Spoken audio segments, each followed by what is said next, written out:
Hatua kubwa na ya kwanza kwenye maisha yake Zuchu kwa mara ya kwanza. Hii ni historia kubwa. Wewe shabiki na mdau mkubwa utakuwa mnafiki mkubwa na mtu mbaya ukipita hii video bila kulike, kwa sababu hichi kilichotokea ni neema kubwa kwenye maisha ya kila mwanadamu. Kila mmoja anapenda kufurahi, kucheka hasa anapoona amepata mtoto.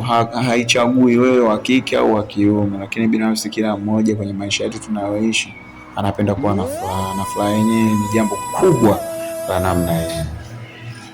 Mzazi hasa mama, unapopata mtoto kwa mara ya kwanza, furaha inakuwa ni zaidi ya furaha. Namna unavyoishi kwenye maisha, hii ni kubwa sana kwenye maisha yake kiukweli. Kwa hiyo shabiki na mdau mkubwa wa muziki wake, lazima huwezi kupita video hii bila kucomment chochote na kumtakia neno lolote na kumshukuru Mwenyezi Mungu. Hongera Zuchu, hongera sana.